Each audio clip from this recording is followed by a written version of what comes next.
জঙ্গিদেরকে মাদ্রাসা করে ঢোকাবে, কিন্তু দুটো কাজ মমতা ব্যানার্জি করতে দেবে না। এক, চাকরি দেবে না, আর দ্বিতীয় হচ্ছে শিল্প ঢুকতে পশ্চিম বাংলায় দেবে না। এ রাজ্যের নেত্রী বটে, শিল্প ভাগান গুজরাট। রতন টাটাজি মারা গেছেন, বলে গেছেন ওই রকম একটা মহামানব যে খারাপ এমকে ছাড়লাম, ভালো এমের কাছে যাচ্ছি। তার কারণ তখন গুজরাটের মুখ্যমন্ত্রী ছিলেন মোদিজি, আর এই বাংলার মুখ্যমন্ত্রী হলেন মমতা ব্যানার্জি। এটা আমার কথা নয়, রতন টাটাজির কথা, যিনি বলেছিলেন আমাকে মাথায় ট্রিগার চেপে এই বাংলা ছাড়তে বাধ্য করলেন এই খারাপ এম। তাই শিল্প ঢুকতে দেবেন না, চাকরি হবে না, একটাও চাকরি হয়নি, ভবিষ্যতেও হবে না। তাই পশ্চিমবঙ্গে 24 সালে সনাতনীরা কি দেখলেন? রানাঘাটে 112 ফুট দুর্গা মূর্তি, not allowed by the police, পূজা করা যাবে না। দুর্গা পূজায় ফালাকাটা উত্তরবঙ্গ, মহাষষ্ঠীর দিন ঢুকে বলল উলুধ্বনি, শঙ্খধ্বনি, ঢাক বাজানো বন্ধ। এই মহিলারা ওখানকার বলে হাতে শাখা পলা, মাথায় সিঁদুর আছে, সব করব, ভাগ এখান থেকে। জয় ভবানী বলে মায়েরা প্রতিরোধ করল। পাশেই গার্ডেন রিচ, এখান থেকে 80-90 কিলোমিটার দূরে মাইকে চণ্ডীপাঠ, মন্ত্র ইত্যাদি হয় পুজোতে। বলে আমাদের এলাকা, এখানে মাইক বাজবে না, চণ্ডীপাঠ হবে না, গীতা পাঠ হবে না। ওখানকার মানুষ ভয় পেয়েছিল। আপনাদের শুভেন্দু অধিকারী ওই মণ্ডপে গিয়ে ওদের বুকের উপরে দাঁড়িয়ে আরতি করে এসেছে গার্ডেনে ওই দিন রাতে। এখান থেকে শ্যামপুর কত দূরে? কোলাঘাট থেকে বাগনান 12 কিলোমিটার, বাগনান থেকে শ্যামপুর 20 কিলোমিটার, এই 32-35 একদম কাছে। শ্যামপুরের 4টা বুথ তো আবার আমাদের মধ্যে আছে, অমৃতবেড়িয়া গ্রাম পঞ্চায়েতে কমলপুর। বিজয়া দশমীর দিন কি হয়েছে জানেন? আত্মীয় স্বজন আছে নাকি শ্যামপুরে? 5টা দুর্গা মূর্তি ভেঙেছে, তৃণমূলের পঞ্চায়েত মেম্বারের ক্লাবের মূর্তিও ভেঙেছে। আপনি ভাবছেন না যে আমি তৃণমূল করি আমাকে কিছু বলবে না? আরে আপনাকে বলছে না, তার কারণ ওরা এখনো 50 ভাগ হয়নি। আপনাকে আপনার পিসি ভাইপোকেই তাড়াবে যেদিন 50 ভাগ হয়ে যাবে। আমার কথা নয়, জনাব ফিরহাদ হাকিমের কথা বলছে। এই রাজ্যে আমরা 33%, দেশে আমরা 17%, জনসংখ্যা বাড়িয়ে 50% আমাদের করে 50 পার করে মেজরিটি হতে হবে। মেজরিটি হলে কি হয় বন্ধু? এই যে বিপ্লব রায়চৌধুরী বলেন, তার নেত্রী বলেন, তার মালিক, ধর্ম যার যার, উৎসব সবার, সেকুলারিজম জিন্দাবাদ। সিপিএম এর বিকাশ ভট্টাচার্য সেকুলার হওয়ার জন্য রাস্তায় গোমাংস খাচ্ছেন, তৃণমূলের সুবোধ সরকার ওনার পাশে দাঁড়িয়ে গোমাংস খাচ্ছেন। সেকুলার হতে হবে। সনাতনের কথা, হিন্দুত্বের কথা বললে কমিউনাল, জয় শ্রীরাম বললে, হর হর মহাদেব বললে কমিউনাল। যখন 50 পেরিয়ে যাবে তখন সারিয়া কানুন চলবে, মুসলিম পার্সোনাল ল বোর্ড চলবে। এই কথা আমি বলছি না ভাই, ফিরহাদ হাকিম বলছে। ফিরহাদ হাকিম বলছে আমি সেদিন খুশি হব যেদিন 50 ভাগ লোক উর্দুতে কথা বলবে।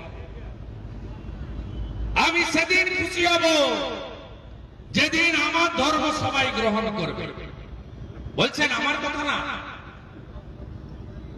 আমরা সবাই স্বামীজির শিষ্য, নিজ ধর্মে আস্থা রাখি, অপর ধর্মকে শ্রদ্ধা করি।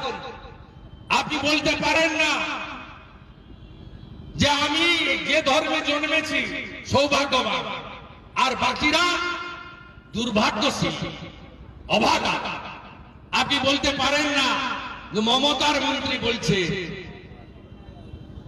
মমতা ব্যানার্জি বলছে না আমি তো শুনিনি, সব খবর তো আমি রাখি না। জোট আপনাকে মানতে হবে। নরেন্দ্র মোদীজি 175টা উন্নয়নের কর্মসূচি নিয়েছেন, কোন একটা ধর্ম সম্প্রদায়ের জন্য নয়। তবু আমাদেরকে শুনতে হয় হিন্দুদের পার্টি। মোদীজির একটা স্কিম বলুন কেবলমাত্র হিন্দুদের জন্য, ভারতবর্ষ সবার জন্য, তবুও শুনতে হয়। তাই আমি তো আওয়াজ দিই। 39% ভোট রাজ্যে পেয়েছি আমরা, এই জেলায় 46%, 2,33,27,000 রাজ্যে। এই জেলায় 16টার মধ্যে 15টা বিধানসভায় লিড। পিসি হেঁটেছেন কাঁথিতে, বলছেন অধিকারী মুক্ত চাই, আর আপনারা পিসি ভাই মুক্ত করে দিয়েছেন। এখানে অভিজিৎ বাবু, ওখানে সৌমেন্দু। পাঁশকুড়া পশ্চিমে লিড হিরণের, এগরায় লিড অগ্নিমিত্রা পালে। আপনারা পথ দেখাবেন। এই পূর্ব মেদিনীপুরের 46% ভোট রাজ্যে যেদিন হবে সেদিন রাজ্যে সরকার তৈরি হবে, রাষ্ট্রবাদী সরকার, জঙ্গিবাদ বিরোধী সরকার, মৌলবাদ বিরোধী সরকার। এই সরকার আমাদের বাংলাদেশ বর্ডার জমি দেয় না বিএসএফ কে, কাঁটাতারের বেড়া দেওয়া যায় না, হাজার হাজার রোহিঙ্গা ঢুকছে, 1 কোটি বেআইনি অনুপ্রবেশকারী ভরে গেছে। লজ্জা লাগে না মমতার পুলিশের? কাশ্মীর থেকে পুলিশ এসে ক্যানিং থেকে জাভেদ মুন্সিকে ধরে, আসাম থেকে পুলিশ এসে মাদ্রাসার ভিতর থেকে মুর্শিদাবাদে জঙ্গি নিয়ে যায়, আর ওই জঙ্গিদের বিডিও সাহেবরা বলিহারি, পা চাটতে চাটতে দলদাস হয়ে গেছে। জঙ্গিদের নাম এপিক, জঙ্গিদের নাম ভোটার লিস্টে। জঙ্গি বলছে আমি 2বার ভোট দিয়ে দিয়েছি। ভোট কোথায় দেয় আপনারা জানেন? ভোট কোথায় দেয়? ওরা কোথায় ভোট দেয় আপনারা জানেন? কারণ মমতা ব্যানার্জি হচ্ছে এই রাজ্যের তৃণমূল সরকারের মুখোশ, আসল মুখ হচ্ছে সিদ্দিকুল্লাহ চৌধুরী আর ফিরহাদ হাকিম। তাই আপনাদের ঐক্যবদ্ধ হতে হবে। যোগীজি বলেছিলেন হরিয়ানায় গিয়ে বাটেঙ্গা তো কাটেঙ্গে। বাটেঙ্গা তো কাটেঙ্গে মানে কি? আমরা সনাতনীরা ব্রাহ্মণ, ক্ষত্রিয়, বৈশ্য, শূদ্র বিভক্ত, নানা ভাবে বিভক্ত। কেউ রামকৃষ্ণ মঠ মিশনের দীক্ষা নিয়েছি, কেউ ঠাকুর অনুকূল চন্দ্রের দীক্ষা নিয়েছি, কেউ ইস্কনের দীক্ষা নিয়েছি, কেউ গৌড়িয়া মঠের দীক্ষা নিয়েছি, কেউ ভারত সেবাশ্রম সংঘের স্বামী প্রণবানন্দের দীক্ষিত, কেউ আর্য সমাজ করি, নানা ভাগে ভাগ। যোগীজি বলেছিলেন হরিয়ানায় গিয়ে ভাগাভাগি করবেন না, ঐক্যবদ্ধ হন। তাই হরিয়ানাতে পদ্ম ফুটেছে, অভাবনীয় ফল করেছে ভারতীয় জনতা। নরেন্দ্র মোদীজি মহারাষ্ট্র ছত্রপতি শিবাজী মহারাজের জায়গা, ঔরঙ্গজেবের নির্মমতার জায়গা। সেখানে গিয়ে বললেন এক রহেগা তো সেফ रहेगा। অর্থাৎ ঐক্যবদ্ধ যদি থাকেন তাহলে সুরক্ষিত থাকবেন। আজকে যদি ইমরান রাউদ্দিন মানলো কে জিতবে কে হারবে আমাদের কোনো ইন্টারেস্ট নেই।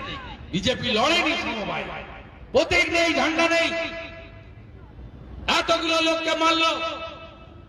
আপনারা যদি সবাই দোকানপাট বন্ধ করে পাশাপাশি সবগুলো গ্রাম থেকে পুলসিটা থেকে ঝাঁটিয়ে সবাই ঢুকে পড়তেন, শাঁখ বাজিয়ে সিঙ্গা বাজিয়ে মায়েরা ঝাঁটা নিয়ে এই জিহাদিরা দাঁড়াতে পারত।